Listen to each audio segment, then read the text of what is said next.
Welcome back. Well, turning now to the Rohingya crisis in Myanmar. Former UN Chief Kofi Annan returned to the UN Friday and called for the safe return of Rohingya refugees to Myanmar. Well, this comes as thousands of Rohingya are still fleeing to Bangladesh. Many say they were the targets of brutal government-led violence. Well, I spoke earlier about that with New York Times journalist Jeffrey Gettleman, who met dozens of these survivors and asked about the role of Myanmar's de facto leader, Aung San Suu Kyi.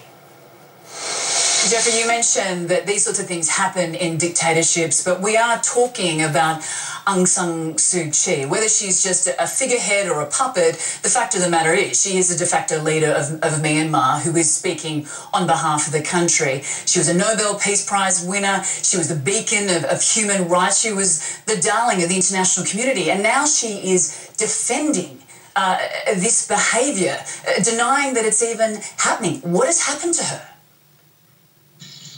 You know, it's like the world is struggling to update the narrative on her and Myanmar. Myanmar had been seen as a success story. This country that had struggled against military dictatorship, had opened up into civilian rule, was led by this very charismatic and brave woman. The problem is that narrative is not completely true.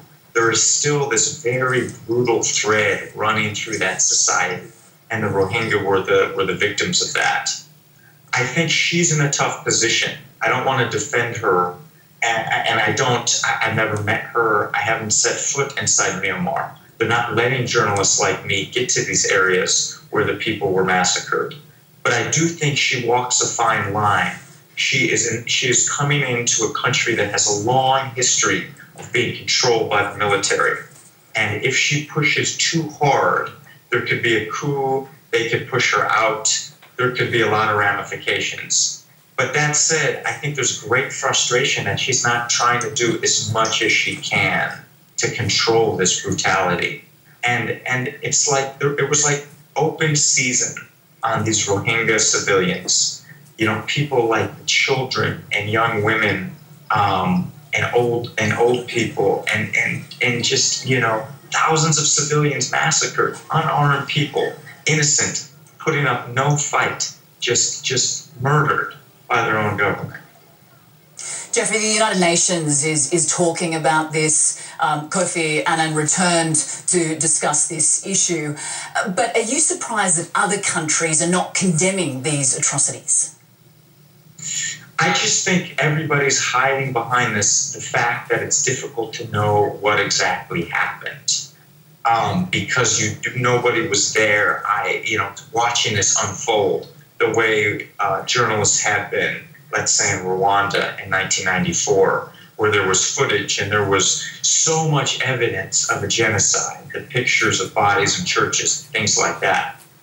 This is a little more mysterious because nobody can get there, and you're just seeing all these people move and hearing their accounts of what happened. And there is some satellite imagery of villages that were burned down, and there are some pieces of evidence. But that said, we have a very good idea of what went on inside Myanmar. You wouldn't have 500,000 people run out of that country on their own feet in a span of a few days if there hadn't been something really horrible that had happened. So instead of just saying, oh, well, we don't know what really went down inside Myanmar, I think we do.